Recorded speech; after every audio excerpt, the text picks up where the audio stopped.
Good morning, YouTube. Am I still wearing that thing on my head? I mean, my God, I do take it off occasionally, but I put it back on. I'm in Glen Burnie. I'm in the burn. It's falling down because there's no head back here to hold this thing on. It's flatter than a pancake back here, man. Bam. Anyway, my daughter's got the same head. I found my half-brother. He's got the same head. We thought it was because, since I was adopted, I was left laying on my back and my head got flat while I waited for people to adopt me or whatever.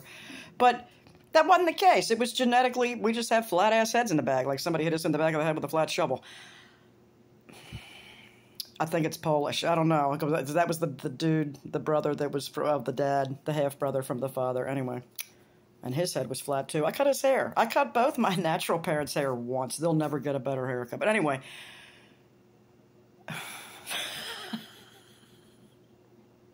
Good to see you. Have a haircut. Anyway. I was just watching this video on IKEA. God, this lighting is terrible, isn't it? It's fluorescent light. And IKEA and how they're like, everybody owns a piece of IKEA furniture in this world, basically, at this point. And we're like, how did that happen? And then the guy goes on to just describe the psychological... damn, none of this light is good. This light is good. Maybe if I can remember. They describe how, how that happened. How we all get, that's better. It's the happy lights. That's what we call them. What's the... It's not fluorescent. So, and then he walks you through the store. I'll put the link in. It's not like, must-watch TV or anything. I was just thinking about it in relation to, I have a few friends at homeschool, and one in particular that's into wanting her children to understand propaganda. Oh, can you imagine? She wants them to understand that the media is there solely to influence the way you think and to mold the way you think. Or else be damned from society or whatever, to be canceled if you don't. And it's just like, that's the basic gist of it. But the psychological games that IKEA plays with us all, and right from the very beginning, like he's like, you're going up this escalator in anticipation of, what's on the other side? So you're already building excitement by going up this huge escalator, starting from the very beginning to, the walkthrough and how they arrange things and why they do it this way and that. And it's brilliant. And he says it. It's brilliant. It's absolutely brilliant. This is how you get people to buy stuff.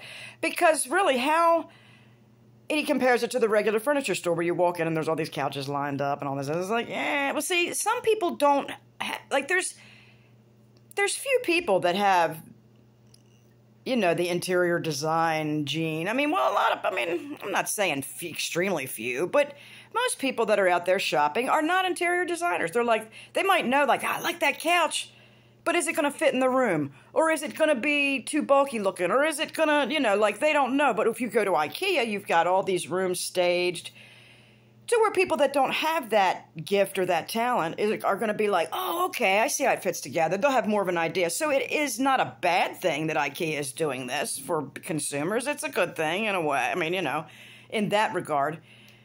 But I just was thinking to myself, I'm going to shoot this over to my friend and she can show the kids. Because I was thinking, how exciting, or maybe not exciting, but how cool to be able to have the time with your children instead of them being locked up for 8.5, 9 hours a day. But by the time they have to get up, if they're going to public school, and you start riding their asses in the morning, so that might be 6, 7 o'clock in the morning, you're riding their asses.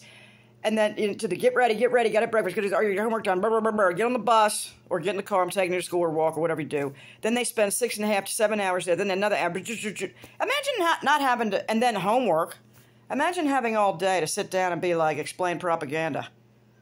Look what they're doing to you, kids. I know this looks cool, but turn the page. Let's look on the other side of this cool idea or this cool thing. You have time.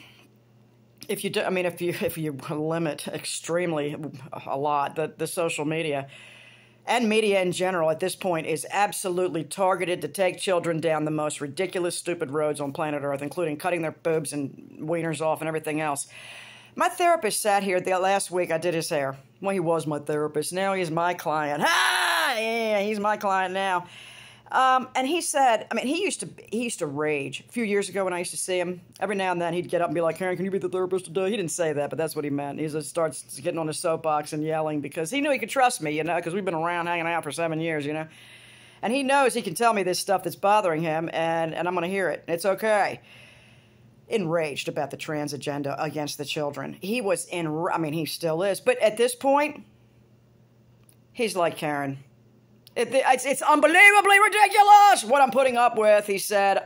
It's almost to the point where every adolescent sees this as a rite of passage. To say they're trans, to wear the opposite sex clothes. And he's like, I cannot believe. He's like, I got this one boy in high school. Don't even look feminine at all or whatever. Wants to wear an orange dress to school. His parents are freaking out, an orange dress. What is it about this orange dress that he wants to wear? And he just busted out laughing. I thought he was going to cry. He's just like, I almost can't take it anymore. I'm like, Dave, I'm sorry. He's like, I said radical acceptance. He's like, right? Dave, you got to radically accept that this is what has happened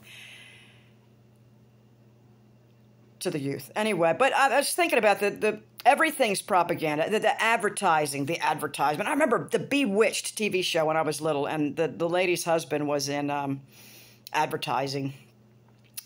And I've often seen people say in comment sections and here and there, anybody that's in advertising should be killed or whatever, should be thrown to the wolves, because they batter you mentally and emotionally into buying a product that's too expensive, you don't need, and then they just figure out how to do it. And if we are so weak that we're going to let them do it, it's like my gaslighting as a child was such that I was gaslit so hard to believe there's no such thing as gaslighting. You are fucked up, Karen. You, personally, from the ground the fuck up, are fucked up. And I really feel like in hindsight, I feel like the notion was because I was adopted, which I never felt at the time that was a problem. I didn't think it was weird to be adopted. I didn't feel like people think, oh my God, why would you tell your child they're adopted? Oh my God, why'd you do that to them? What are you talking about? No. Never hide the fact from a child that they're adopted. It's normal. It's not weird when you're small to be like, oh, well, this is what happened. You're like, okay. You don't have an adult. What is this weird lie to your kids their whole lives and don't tell them they're adult? Get the fuck out of here. That is tragic. Lenny was told when he was 16 that his father wasn't his father. He was like, I mean, how can you do that? What the fuck? Anyway, psychological in the pressure in advertising. Our kids need to be taught that, but they're not. They will teach, we might hear some in history class about the propaganda of the horrible commies and how they drop these little pieces of paper or whatever and to try to, lower the morale of our soldiers that were fighting in a foreign land and an environment that they didn't know anything about, the Viet Cong and all this crap. It's like, can we stop sending our young men and women over there to lands that they don't know anything about? For rich men to frickin' squabble over this, whatever it is the fuck they're squabbling over, and God only knows now. I don't even want to talk about it. I don't want to get into it. I'll get striked, I get stricken because I'm a typical Karen talking shit. Somebody said I was a typical Karen this morning for telling lies! Because I thought Tenerife Island, I didn't think you could get on or off without an arm ticket, but somebody's like, well, you're a typical Karen. I'm like, typical what? You're lying! I said, no, somebody said, oh no, they lifted the restrictions, and I said, oh, okay, my information was out of date. How is that lying? I said some out-of-date information, somebody corrected me, and I said, oh, cool, I'm glad that's cool, that's that way now. I'm sorry, because the person said, how long has it been since you looked at this YouTuber that said it was loan lockdown? Oh, it's been a while, I said. And they're like, oh, no, the restrictions were lifted. Okay. Then I get somebody piping in, you're such a... I'm such a what? An older person whose time flies for me faster than it does for you, infantile asshole, so I didn't realize that the, terms of living had changed in Tenerife. Good, I'm glad. How does that make me a typical Karen? I don't know, but fuck you all, man. I'm sick and tired of I can't say shit without being a fucking Karen for saying good morning. Typical fucking Karen. Good morning. Good morning, YouTube. Our children must be taught about propaganda in everyday life. On the TV, on the radio. My God, morning radio is insane. I only hear it when I get in the car and go from town to town every so often. I'm like, holy shit, balls in the... I can't believe the things they're saying. I can't believe it. I listened to something yesterday.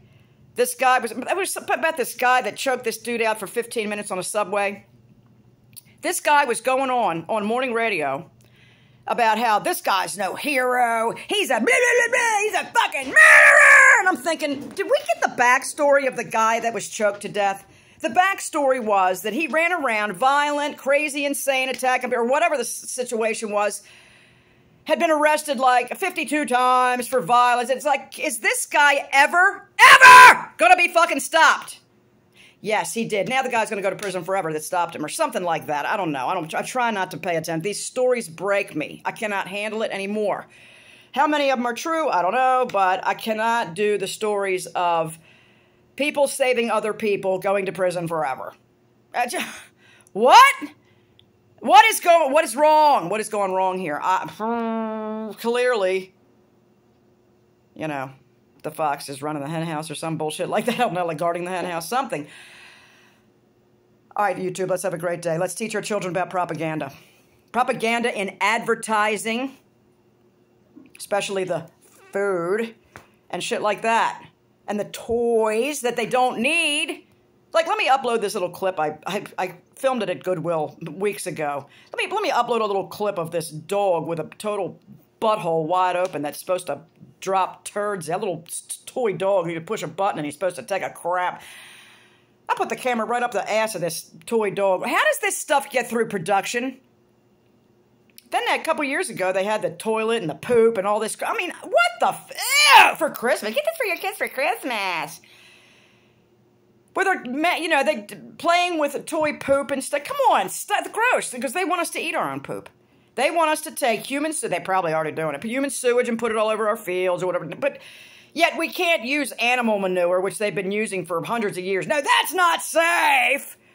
Let's use human shit. Are you kidding me? Can you imagine what's in human shit after what they spray, inject, and feed us with and put in the water and everything? Are you kidding me? Anyway, let's not. Bugs and caca. It's on your menu. It's coming up. Coming up to a town near you soon. I mean, 15-minute cities, there's all that shit. The grid that they're building around us so they can... I mean... Fucking crazy, Karen. Okay. All right. By the time this all happens, the internet will be so restricted or whatever that you won't be able to come. I won't be able to say, told ya. So I'm telling you now. Told ya. Told you, Mom. Told you, Dad. All those years. You're so stupid. Don't you shut up and learn something? That's what you tell me. Oh, wow. Okay. I learned a plenty. I learned that I was right and you were wrong.